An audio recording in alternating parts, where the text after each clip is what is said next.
السلام عليكم ورحمة الله وبركاته.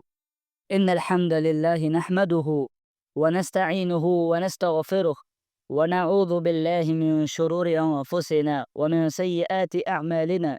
من يهده الله فلا مضل له ومن يضلله فلا هادي له.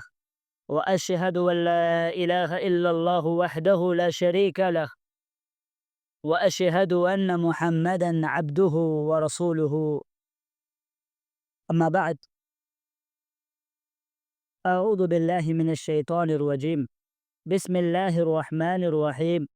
ولكل أمة جعلنا منسكا ليذكروا اسم الله على ما رزقهم من بهيمة الأنعام فكلوا منها بهيمة الأنعام فإلهكم إله واحد فله أسلموا وبشر المخبتين.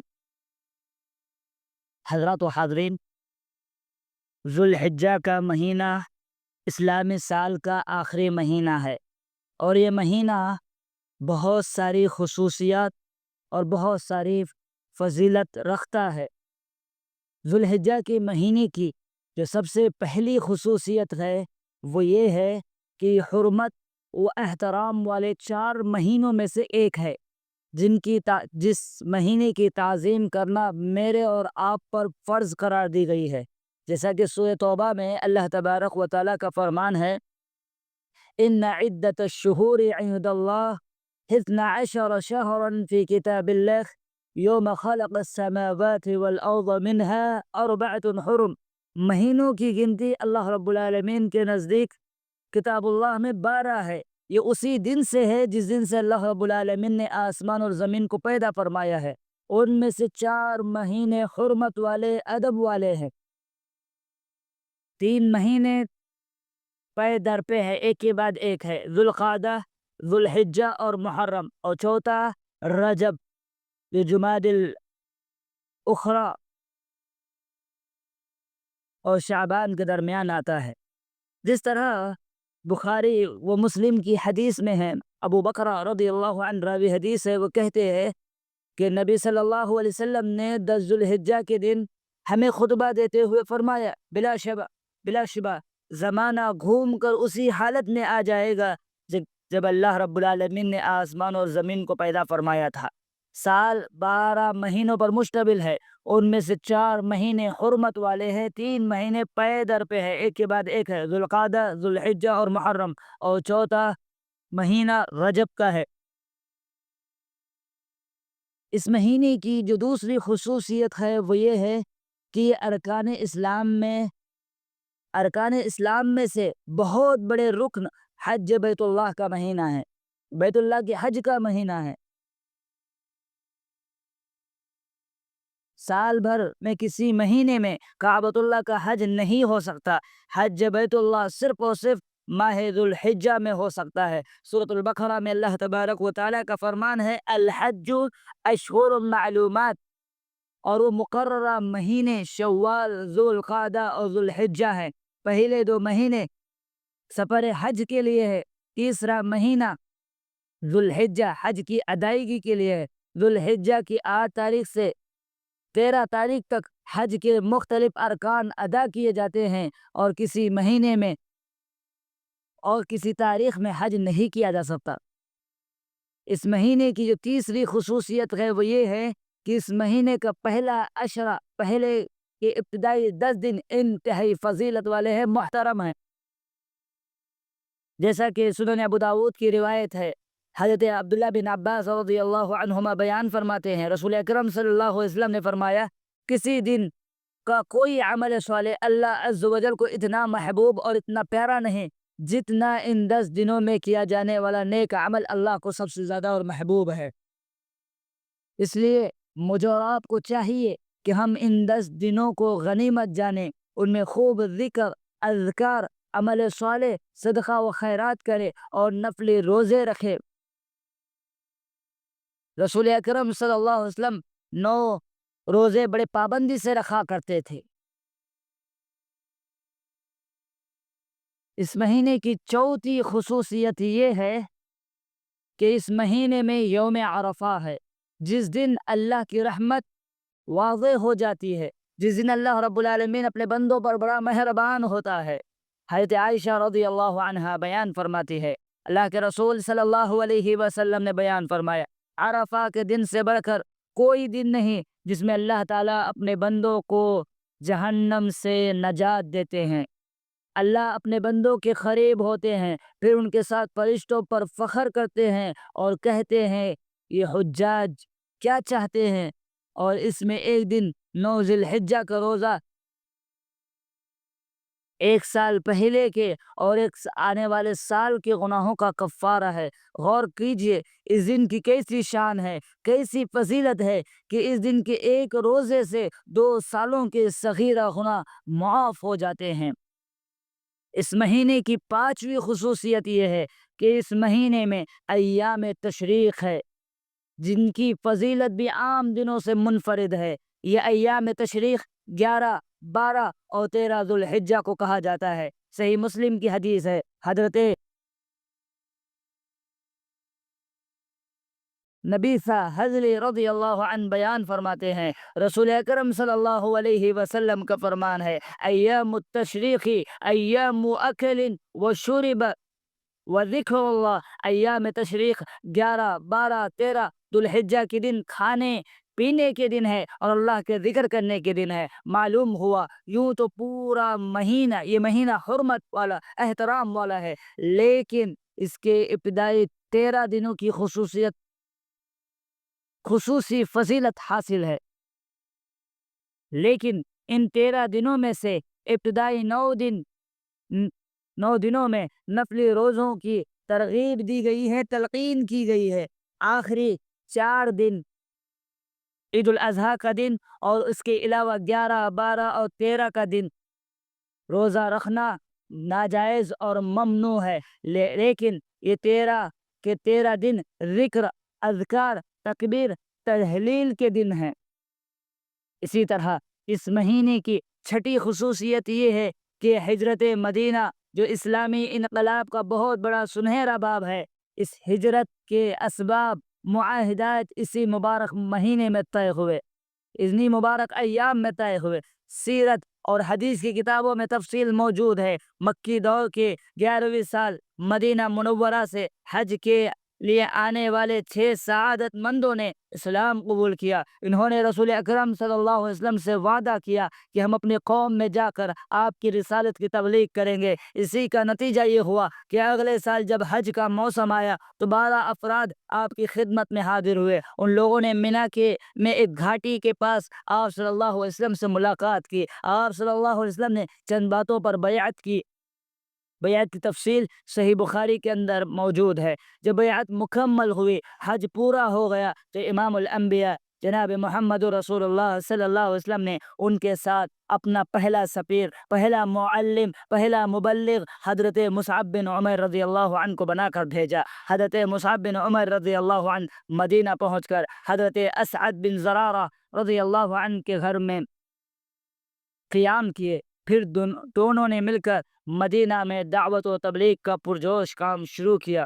ان کی مخلصانہ محنت رنگ لائی، حتیٰ کہ انصار کو کوئی گھر باقی نہ رہا جس میں چند افراد اور چند عورتیں مسلمان نہ ہو چکی ہو۔ اگلے برس نبوت کے 13ویں سال جب حج کا موسم آیا تو حج کے موسم سے کچھ پہلے حضرت مصعب بن عمیر رضی اللہ عنہ مدینہ کے حالات، کامیابی کی بشارتیں، اسلام کی پھیلاؤ کی خوشخبریاں سنانے کے لیے رسول اللہ صلی اللہ علیہ وسلم کی خدمت اطہر میں حاضر ہوئے۔ پھر جب حج کا موسم آیا تو مدینہ کے 70 سے زائد مسلمان افراد ادائیگی حج کے لیے مکہ تشریف لائے۔ یہ راستے ہی میں یہ پروگرام تشکیل دے رہے تھے کہ ہم کب تک رسول اللہ صلی اللہ علیہ وسلم کو مکہ کے پہاڑوں میں چکر کاٹتے چھوڑیں گے۔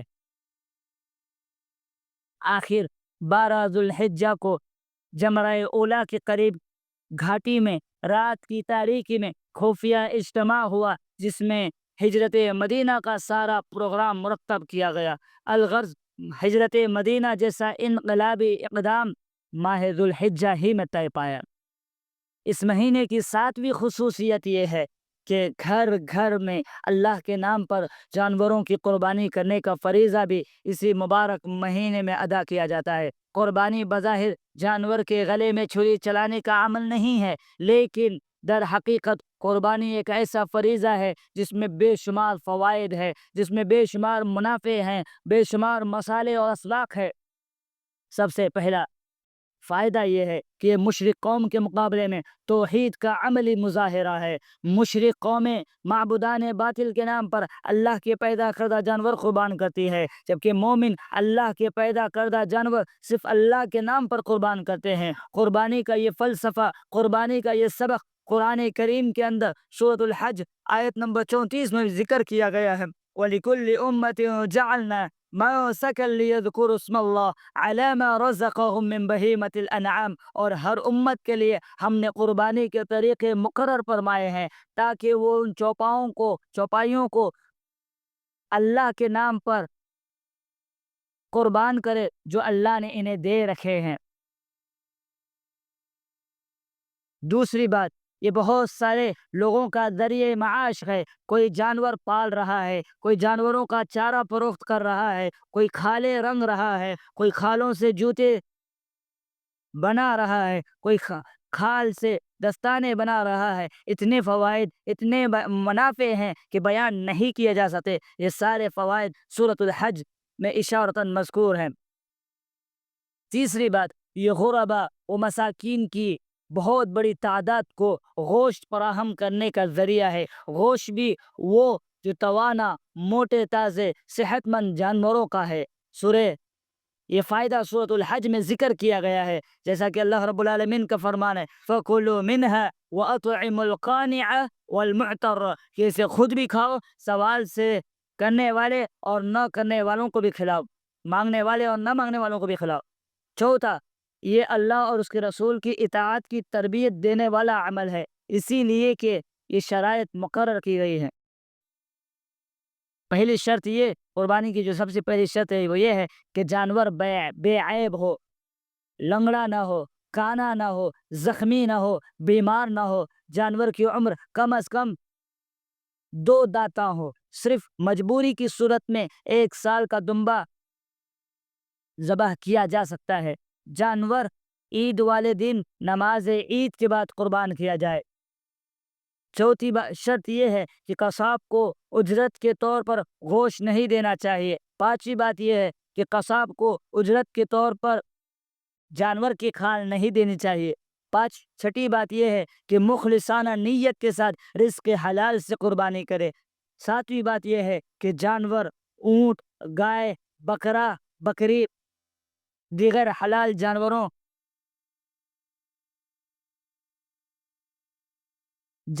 میں اونٹ، گائے، بکرا، بکری، انہی کی قربانی دینی چاہیے۔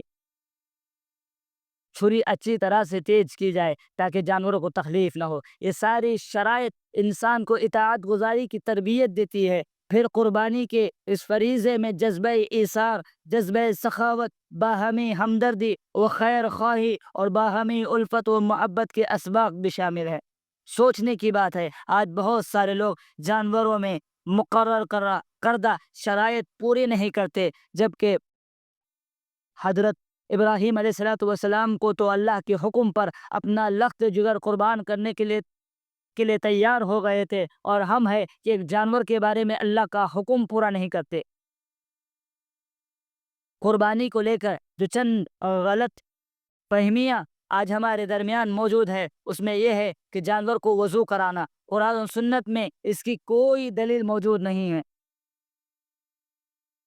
چھری کو ہاتھ لگانا، عموماً جس کی طرف سے قربانی کی جاتی ہے ذبح سے پہلے اس کا ہاتھ لگوایا جاتا ہے، جو کہ من گھڑت ہے۔ تیسری بات یہ کہ خریدنے کے بعد عیب ناک ہو جانا، عموماً یہ سمجھا جاتا ہے کہ جانور خریدنے کے بعد اگر اس میں کوئی عیب پیدا ہو جائے تو قربانی درست ہے، جبکہ اس کی کوئی دلیل قرآن و سنت میں موجود نہیں ہے۔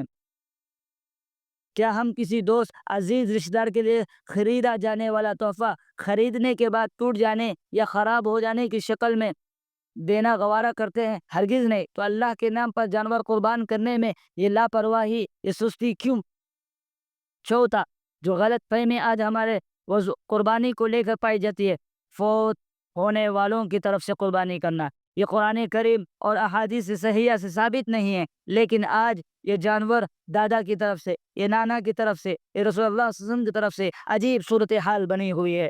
اسی طرح قربانی کو لے کر جو غلط فہمی آج ہمارے درمیان ہے، اس میں سے ایک یہ ہے کہ عمدہ عمدہ سارا گوشت گھر میں پکا کر کھا لینا یا فریج میں اسٹور کر لینا، اور جو کم درجے کا گوشت ہے ضرورت مندوں اور سائلوں میں بانٹ دینا، یہ بہت بڑی غلطی ہے۔